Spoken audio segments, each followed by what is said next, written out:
Alors, je suis à Côté Jardin et aujourd'hui, je vais interviewer le réalisateur du film Le Système Victoria. Il s'appelle Sylvain Desclous. Allez, à tout de suite. J'ai besoin que vous et votre équipe fassiez ce que vous vous êtes engagés à faire et accessoirement ce pourquoi je vous paye. C'est-à-dire terminer le plus rapidement possible cette tour. Est-ce qu'on est d'accord? Mais oui, t'es en tort. On est en tort parce qu'on est en retard. T'as une solution? Non, mais on va trouver. Monsieur, ça aurait été dommage que quelqu'un vous la prenne. C'est pour ma fille, c'est son anniversaire aujourd'hui. Appelez-moi si vous passez à Bruxelles, comme ça vous m'offrirez un café. Pourquoi est-ce que vous démissionnez si c'est pas indiscret? Ça fait longtemps que j'ai l'impression de pas être à ma place. Terminez-le ce chantier. Tout le monde saura que c'est grâce à vous. Si je lâche, vous êtes dans la merde dans la minute qui suit. Tu veux une augmentation? Non. Du respect. Je vous trouve très beau. Moi aussi, je vous trouve très belle. Il y a quelque chose que tu me dis pas. T'es pas comme d'habitude. Monsieur Kolski, il y a quelqu'un qui aimerait vous parler. On m'a proposé 300 000 € si je livrais le chantier avec 6 semaines de retard. C'est qui on? Tu m'as pas dit ce que tu faisais à Paris? Il y a d'autres choses que tu me caches? On s'en fiche, c'est pas important. Ah, si c'est pas important, pourquoi tu me le dis pas? C'est bientôt fini cet interrogatoire. C'est ton mari, non? Je suis libre, David. Je fais ce que je veux. Regarde l'état dans lequel on est tous les deux. Ouais, faut bien qu'on la finisse cette putain de tour. Victoria, en fait, je crois qu'il faut qu'on arrête. Maman, je crois que tu te trompes, David. On se rappelle. On est en plein dans ton système. Un truc de puissance totale. Puisque vous, les puissants, vous fixez des objectifs démesurés en sachant très bien qu'il y aura toujours un pauvre type pour essayer de les rattraper. Moi, je crois que ça vous excite, en fait. Comme ça, vous réalisez l'impossible, vous devenez héroïque.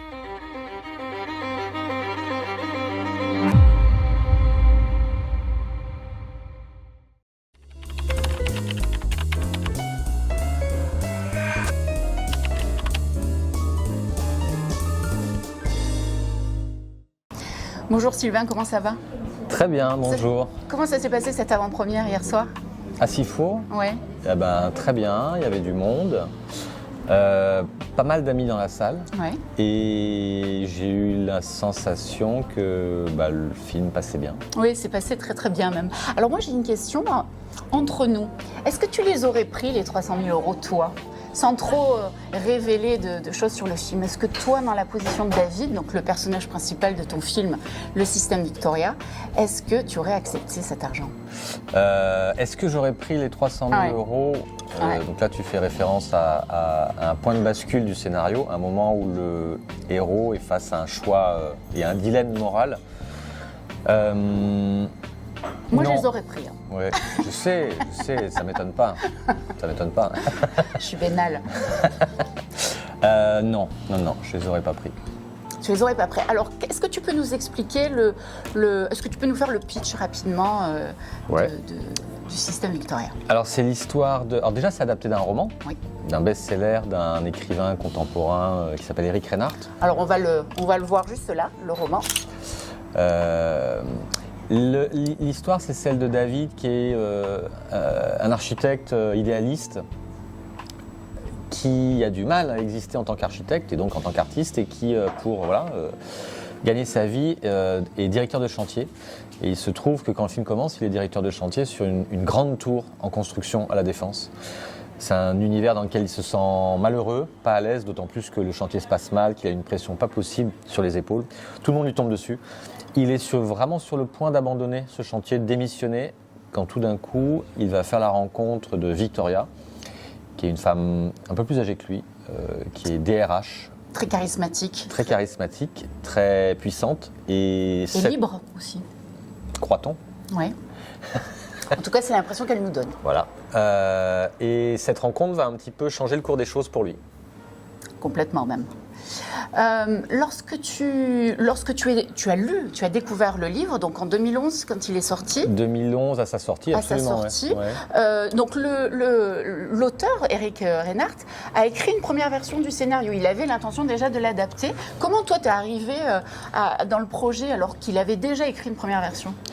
C'est lui qui m'a appelé. D'accord. Parce que quand j'ai découvert le livre en 2011, c'est là le bruit là?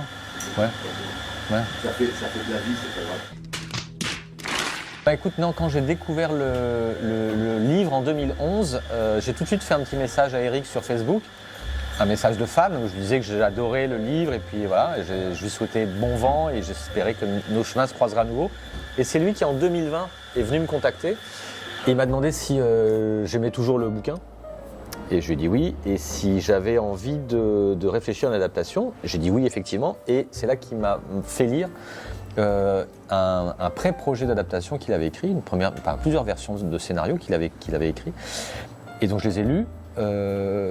J'avais très envie de faire le film, mais j'avais envie de mettre ma patte et de lui proposer des modifications assez substantielles. Par rapport au roman. Par rapport au roman, par rapport au scénario qu'il avait écrit. Et il m'a dit banco, voilà. Donc j'ai pu faire ce que je voulais. Mais ça représente quoi comme pression concrètement lorsqu'on a, il a suivi, j'imagine, toutes les étapes. Lorsqu'il a découvert le film, alors il a validé les scénarios que tu lui as proposés. Il y a plusieurs versions, j'imagine. Ouais. Il les a validés. Et lorsque le film a été soumis donc à son jugement, toi, quelle pression ça représente pour toi? Tu veux dire le film terminé? Oui, le film terminé. Alors, autant j'ai pas ressenti de pression sur l'écriture du scénario, parce que je me sentais assez libre et très confiant, autant c'est vrai que le moment où je lui ai montré le film pour la première fois, j'étais un peu stressé, parce que c'est pas rien. Il m'a fait confiance, il m'a un peu confié le bébé ou les clés du camion, et ça aurait été j'aurais été assez triste que le film ne lui plaise pas. Donc voilà, le matin où je lui ai montré, c'est vrai que j'étais assez anxieux, très anxieux. Et donc il a vu le film, il s'est levé, il y a eu quelques secondes de silence, et puis tout de suite il m'a dit que c'était super et qu'il était très heureux. Après il l'a vu une deuxième fois, je crois qu'il l'a vu une troisième fois, et à chaque fois il l'aimait de plus en plus. Donc non, voilà, je suis très très très soulagé. Très soulagé que voilà, oui, parce que soit c'était passé. une pression pour toi, en fait. Ah oui, vraiment. Bah oui, voire même, c'était une question de vie ou de mort. Non, mais c'est une question très importante, parce que si l'auteur n'aime pas le film, l'adaptation, il peut aussi choisir quelque part de se retirer, c'est-à-dire de ne pas faire la promo, de ne pas répondre à la presse, voire même de désavouer le film. Ouais. Et ça arrive. Ça n'arrive pas souvent, mais ça arrive. Donc là, on a la vision de l'auteur du roman sur ton film, à l'image donc de la construction de la tour et la satisfaction qu'a toute l'équipe à la fin lorsque la tour est construite. Toi, à l'issue donc de la construction, de la création de ton film, c'est quoi ton sentiment? Quand une fois que tout a été réalisé, qu'est-ce que tu ressens? Alors, il y a plusieurs étapes dans la fabrication d'un film dans lesquelles on ressent des gratifications, la satisfaction, du soulagement. La première étape, c'est la fin du tournage. Oui. La fin du tournage, qui est quand même un truc très physique, très matériel, qui n'est pas évident. C'est quand même une grande étape de franchie. Et là, c'est un grand soulagement parce que on sait que voilà, on a avancé d'un grand pas. Et après, moi je dirais que le moment où j'éprouve le plus de soulagement, c'est quand on trouve le film au montage. C'est-à-dire à l'issue du montage image ou à un moment du montage image, on se dit ça y est, le tournage s'est bien passé. Et là, au montage, on peut dire qu'on a le film quasiment terminé. Il reste beaucoup d'étapes après. Il reste la finalisation du montage image, le montage son, la musique, mixage, étalonnage. Enfin, il reste beaucoup d'étapes. Mais c'est au montage image, à un moment donné, toujours aux trois quarts du temps de montage, où on se dit ça y est, le film est là. C'est une sorte de soulagement. Ouais, parce qu'on sait qu'on s'est pas trompé. Et qu'on a bien travaillé et que le film est là. Voilà, parfois, moi j'ai eu des films où vraiment le montage était très compliqué parce qu'on n'arrive pas à trouver le film. Il est soit trop long, il manque de rythme, il est déséquilibré, deuxième partie, première partie, et c'est très compliqué. Et c'est très douloureux parce qu'on se dit merde, on n'a pas le film. Et quand on l'a, c'est-à-dire qu'on sait qu'on a la forme, voilà, qui va faire 1h40, 1h42, et qu'il y a plein de choses après qui vont venir et qui vont faire que le film va être encore meilleur. L'image qui me vient est un peu naïve, mais un peu comme vous avez le sapin. Vous l'avez. Maintenant, il ne reste plus qu'à mettre les guirlandes, les boules, pour qu'ils soient encore plus beaux. Et quelle est l'étape dans tout ce que tu viens de décrire? Quelle est l'étape que tu préfères dans la réalisation, dans la création de ton projet? De plus en plus le tournage. De plus en plus le tournage. Alors qu'avant, ça me faisait un peu peur. Voire ça m'angoissait un peu. J'y prenais pas tant de plaisir que ça. La direction d'acteur? Ouais, j'aime bien. Ouais, direction d'acteur. Je sais pas, l'équipe. Oui. être avec l'équipe, réfléchir ensemble, trouver des solutions. Le tournage, vraiment, voilà, faire des prises avec les comédiens. Voilà, de plus en plus, j'aime ça. La direction, sentir que le film se construit jour après jour. Ça, j'aime de plus en plus ça. Et je ressens, enfin, en tout cas, sur ce film-là, j'ai pas ressenti de stress particulier. Enfin, j'étais bien.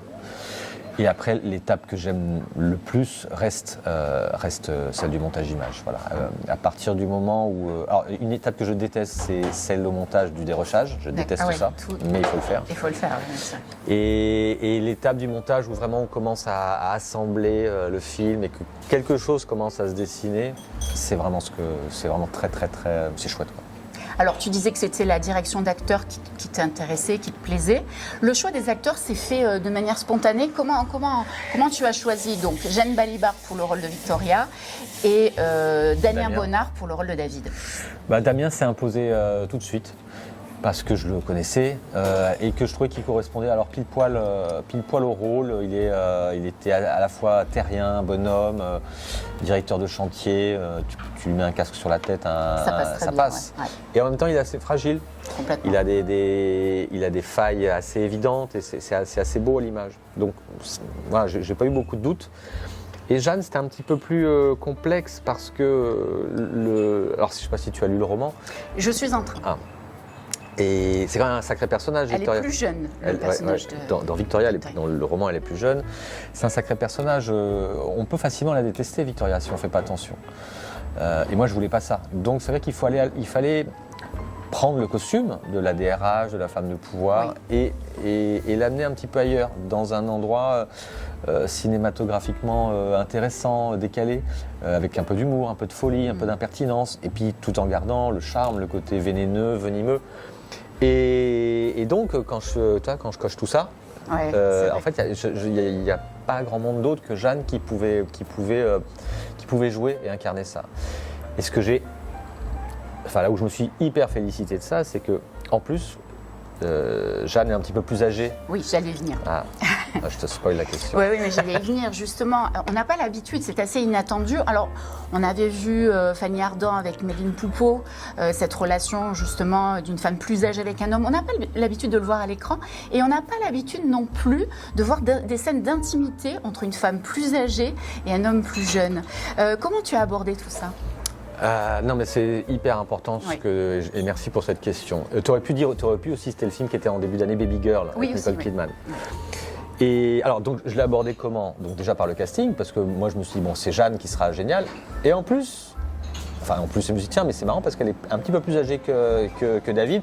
Ça va provoquer quelque chose. Ouais. Et c'est vrai que l'histoire d'amour qui se déploie autrement et que la nature de leur rapport change un peu parce qu'elle a plus d'expérience, plus d'aplomb. Et dans la manière dont lui la regarde et dont elle le regarde, il y a plus de complexité. Ça raconte d'autres choses. Elle, c'est autant le regard d'une DRH que d'une femme qui a on va dire, vécu davantage, que celui d'une Pygmalion. Il y a plein d'endroits que je trouvais plus intéressants que, on va dire, une histoire d'amour un petit peu plus lambda entre deux personnes du même âge. Et il y avait cet autre enjeu fondamental qui était les scènes d'intimité. Et c'est pas facile parce que tu as raison de le dire, les scènes d'intimité entre une femme plus âgée et... Parce que tu as cité les jeunes amants, mais il n'y a pas de scène d'intimité dans les jeunes amants. En tout cas, c'est très chaste. C'est très chaste. C'est très chaste. Baby Girl, c'est un petit peu moins chaste. Mais ça reste, à mon sens, un petit peu effleuré. Et là, je me suis dit, mais si je veux être fidèle au roman, si je veux être fidèle à ce que l'histoire raconte et fidèle à ce qui se passe entre deux, on va pas éviter, en tout cas, la première scène. Non, d'autant que dans le roman, les scènes sont plus crues. Tu as un peu édulcoré tout ça. Comment on aborde les scènes d'intimité au cinéma ? Comment ça se passe ? On demande leur accord aux artistes ? Comment ça se passe ? Ça nous intéresse, les scènes, les scènes un petit peu chaudes. On est friands de ça. On veut savoir comment ça se passe sur le tournage. Surtout que c'est très d'actualité parce que on sait par toutes les affaires que ça peut... Parfois ça se passe mal et quand ça se passe mal, ça dérape. En fait, c'est tout simple, hein, ma réponse est tout simple. Ça ne se passe bien que si tu les travailles et si tu les prépares bien en amont. et vraiment jusqu'au bout, à fond.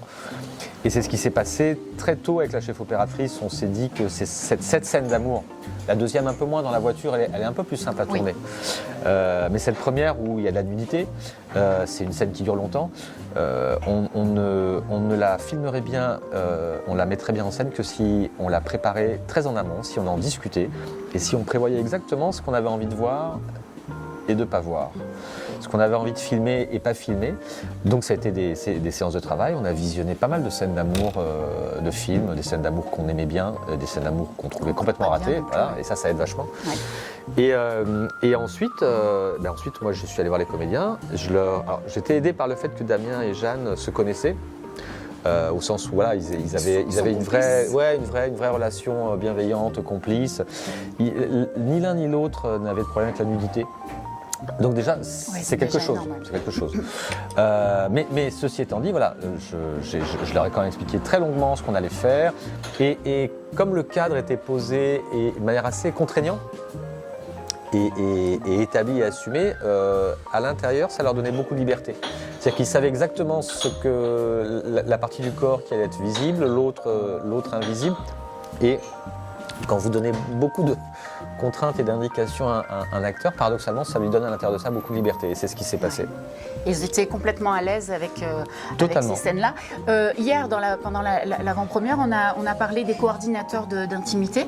Donc là, vous n'avez pas eu besoin d'avoir recours aux coordinateurs d'intimité, mais par contre, c'est réglementaire en fait, normalement. Alors, je ne suis pas exactement au fait de la réglementation, mais je sais que ça devient obligatoire dès lors qu'un des deux comédiens en fait la demande, ou que le réalisateur en fait la demande, parce qu'il se dit, voilà, je vais avoir besoin d'être épaulé. C'est obligatoire et c'est tant mieux. Et il me semble également que ça devient obligatoire dès lors qu'une scène d'intimité implique des jeunes gens. Voilà. Alors tu as raison de dire que nous, on n'y a pas fait appel parce qu'on n'en a pas eu légitimement, on n'a pas ressenti la nécessité, mais j'ai posé quand même la question à Damien et Jeanne, combien même ça se passait bien, combien même il n'y avait pas de soucis, pas de tabou, tout ça, je leur dis voilà, si jamais on peut avoir, mais voilà, ils ont estimé qu'ils n'en avaient pas besoin. Est-ce qu'on peut parler côté technique un petit peu ? Il y a un élément qui m'a surprise pendant le film. Alors ça a été évoqué hier en avant-première d'ailleurs, les fondus enchaînés avec l'ouverture d'iris. Ouais. Est-ce que c'est une question qui est récurrente ? Est-ce que ça surprend les spectateurs ? Alors moi ça m'a surprise. Ouais. Quelle était ton intention avec ce fondu-là ? Alors c'est vrai qu'à chaque fois j'ai des questions, des remarques. Je suis content, ça veut dire que... C'est qu'on observe déjà. Voilà. Et puis c'est vrai que c'est une manière d'enchaîner les séquences. Enfin, ça arrive à deux moments. C'est pour séparer la première de la deuxième partie, la deuxième de la troisième. Bon, c'est un procédé assez classique qu'on retrouvait vachement dans les films des années 60-70. Mais qu'on ne voit plus, justement. Et qu'on ne voit plus, sauf chez Desplechin, je crois, de mémoire. Et alors, je ne saurais pas mettre des mots très... j'ai pas un raisonnement très conscientisé de ça, je ne saurais pas l'expliquer. T'avais envie, c'est une envie. C'est même plus qu'une envie, c'était une intuition très forte que ça ne pouvait pas être autrement que comme ça, et que le film, le style du film, l'écriture du film, le filmage du film appelait ces transitions qui remontent à loin, qui remontent vraiment à l'histoire du cinéma et qui font, je pense, qui ramènent un petit peu et qui rattachent peut-être un peu le film au genre. Alors, lorsque tu dis que ça remonte dans l'histoire du cinéma, tu as forcément des réalisateurs qui t'ont inspiré. Est-ce qu'il y a des films dont tu t'es inspiré pour réaliser celui-ci ? Et pour ce film, écoute, il y a 3 films dont on s'est vraiment servi avec Inès Tabarin, donc la chef opératrice. 3 films de travail. Le premier, c'est Birth de Jonathan Glazer. Le deuxième, c'est Shame de Steve McQueen. Et le troisième, c'est Les Hommes du Président d'Alan J. Pakula. Et sur le découpage, sur la lumière, vachement. Les Hommes du Président je sais que Les Hommes du Président a quand même été la référence principale parce que sur l'usage du noir et blanc, enfin pas du noir et blanc, mais des zones d'ombre, des couleurs sombres, la manière dont les scènes dans les parkings, les bureaux. Oui, d'ailleurs, le côté sombre, ça va être plutôt tout ce qui concerne la tour.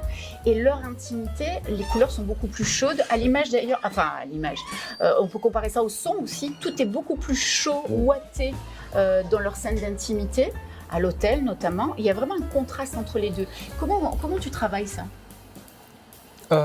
C'est venu assez vite à la lecture du livre et du scénario. C'est-à-dire qu'il y a vraiment, comme tu dis, une vraie opposition entre des scènes de chantier de construction du bâtiment qui sont tournées de jour, où il y a du monde, du bruit, de la poussière, de la saleté, les hommes transpirent, il fait chaud, et l'exact inverse dans les moments de rencontre avec Victoria, qui sont des moments totalement, enfin comme dans des bulles, dans lesquelles il n'y a pas de bruit. C'est feutré. Très feutré.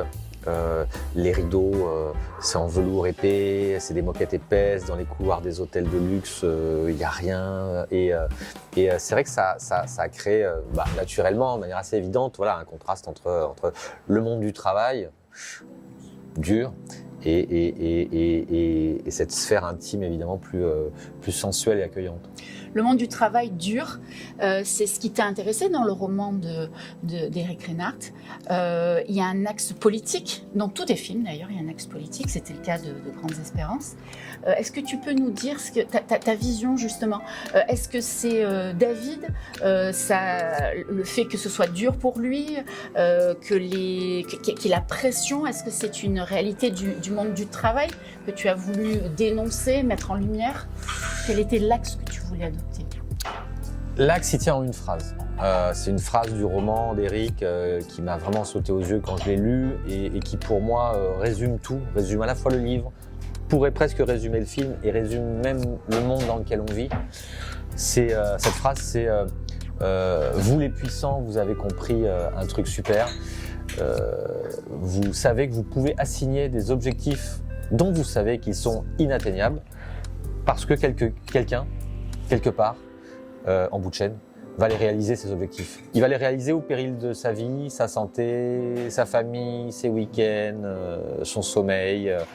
Et cette phrase, moi, quand je l'ai lue, elle m'a vraiment traversé parce que je pense qu'elle touchait un endroit que moi j'observais dans ma vie professionnelle de tous les jours à l'époque, et qui était de voir des managers, des structures, des entreprises faire turbiner. Ouais. Avec la pression. En appuyant toujours sur ce même bouton qui était quelque part l'amour du travail bien fait. Et au nom de l'amour du travail bien fait, au nom de la conscience professionnelle, il y a des gens qui se tuent à la tâche. Et ils attendent un merci, ils attendent, je sais pas, un geste, peut-être parfois une prime, je sais pas. Et ça vient jamais. Une reconnaissance. Une reconnaissance. Et c'est la fin du film, où on a le promoteur, le discours du promoteur. On pourrait dire qu'il les remercie tous pour le travail bien fait, et en fait non, quelque part il ne parle que de lui, quoi. Alors il y a une phrase qui m'a frappée. Victoria fait cette devise sienne. Je la cite: "Quitters never win, winners never quit." C'est une devise que tu as adoptée toi-même? Tu veux dire pour moi? Ouais. Oui. Alors on va expliquer pour ceux qui ne parlent pas anglais. En gros, ceux qui abandonnent, en fait, forcément, ils ne gagnent jamais, ils ne l'emportent jamais. Ouais. Et ceux qui gagnent, c'est ceux qui n'ont jamais abandonné. Ouais.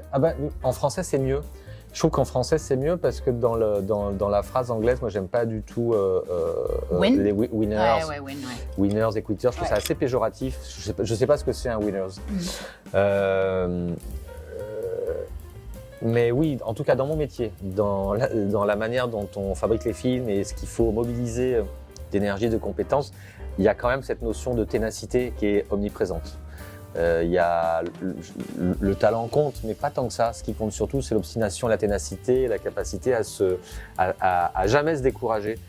Parce qu'un film, c'est un chemin de croix à produire, à fabriquer. Donc oui, ceux qui gagnent, ou en tout cas ceux qui y arrivent, sont ceux qui n'ont jamais abandonné. Certes. Alors, puisqu'on parle de langue vivante, dans le film, Victoria, alors ça fait partie de son charisme, de la fascination qu'elle va exercer sur David, elle parle énormément de langues, à la perfection. Tu as fait le choix de ne pas sous-titrer. Et je t'avoue qu'on s'est posé la question, j'étais un petit groupe, on est venu en famille, et on s'est dit, tiens, il a choisi de ne pas sous-titrer. Est-ce que c'était une vraie volonté? Parce qu'on s'est dit, mince, on ne sait pas ce qu'elle dit, ça donne du mystère. Est-ce que c'était ça l'intention? Complètement. Complètement. On a compris ton film. Non mais vous êtes des bons spectateurs. Hier, vous étiez des très bons spectateurs. Non, oui, alors en chinois, en allemand et en anglais. Déjà, Jeanne parle, Très, très bien. Jeanne parle extrêmement bien anglais, elle parle extrêmement bien allemand. Le chinois, elle l'a appris pour le film. Voilà. Mais non, c'était juste pour que le spectateur puisse se sentir comme David, c'est-à-dire réellement impressionné. David, dont on comprend qu'il n'est pas très très doué Pour les langues pour les vivantes. langues vivantes. Voilà. Et c'était pour voilà, ressentir à sa place l'espèce de fascination qu'il peut avoir face à une femme qui maîtrise totalement. Et c'est réussi parce qu'on est dans cette position-là. On se dit, mais qu'est-ce qu'elle raconte? On est fasciné, on se dit, c'est pas possible de maîtriser aussi bien toutes les langues comme ça. Et on avait envie de savoir ce qu'elle disait, mais c'est ça le mystère autour de ce personnage. Écoute, si tu devais, en 30 secondes, t'adresser à la caméra et donner envie à ceux qui nous suivent d'aller voir le film, qu'est-ce que tu dirais? Alors, je pense que j'aurais pas besoin de 30 secondes. Non, je dirais que c'est un thriller. Comment je le définirais pour donner envie? Un thriller vénéneux, venimeux, Sensuel? amoureux, Oui. Hein, sensuel, je ouais, prends sensuel, aussi, je- qui se passe dans un univers qu'on n'a pas l'habitude de voir, voire même qu'on n'a jamais vu, qui est celui d'un chantier sur une grosse tour à la Défense. Donc si vous aimez les chantiers, le BTP et les hôtels de luxe, voilà. C'est pour vous. Je trouve que le résumé est plutôt réussi. Alors, dernière question en aparté pour les artistes en herbe, les jeunes artistes, les futurs cinéastes qui sont là d'ailleurs, puisqu'il y a de jeunes cinéastes qui sont venus te rencontrer. Qu'est-ce que tu as comme conseil à leur donner, puisque tu as 2 carrières en fait, et tu as eu une 2e carrière dans ta vie, et tu vis de ta passion aujourd'hui. Qu'est-ce que tu leur donnerais comme conseil? C'est exactement ce qu'on disait tout à l'heure, ne lâchez pas. Ok. Quitters never win. And winners never quit. Et winners never quit. Et c'est exactement ça, ne lâchez pas. C'est compliqué, Malgré c'est tous dur. les obstacles. Ah bah oui, mais c'est que ça. Un film, c'est que des obstacles. Mais au bout du parcours d'obstacles, il y a un film. Bon, alors on va essayer de se l'appliquer, même pas qu'aux jeunes en fait. Hein. Ah mais à tout le monde. Ouais. Enfin, j'ai l'air d'un sachant quand je dis ça, mais c'est ce que j'ai observé, c'est que voilà, en fait, il n'y a pas grand-chose qui est facile en fait. Ouais. Rien n'est facile, rien n'est donné. Mais ça semble tellement insurmontable. Même si on a une super idée de scénario, on se dit voilà, on a des acteurs super, mais aller chercher les budgets, ça semble un parcours du combattant, mais impossible. Alors, je donnerai un 2e conseil. Oui. Entourez-vous. Et entouré de qui? De quoi? On veut tous les. Ceinture, une ceinture. On veut tous les. Non, tu prends. Non, mais il faut s'entourer de gens qui sont aussi enthousiastes que vous et qui vont vous aider à fabriquer le film. Là, vous allez faire des courts-métrages, j'ai compris, hein, donc vous avez une équipe, des gens qui ont envie. Il faut s'appuyer sur les énergies des autres, les envies des autres. Et puis voilà, aller voir les festivals, aller voir les écoles, partager. C'est à la fois une grande ténacité intérieure et il faut vraiment Pugnacité. Pugnacité et rassembler le plus possible avec soi. Parce que c'est beaucoup d'énergie. Merci Sylvain d'avoir accepté grand mon merci. invitation. Merci pour ton film. Merci à l'équipe d'Aérodrôneur de nous avoir aidés pour le tournage. Merci à Côté Jardin de nous avoir accueillis si gentiment. Et puis à la prochaine pour un autre Instant Kate. Bye bye.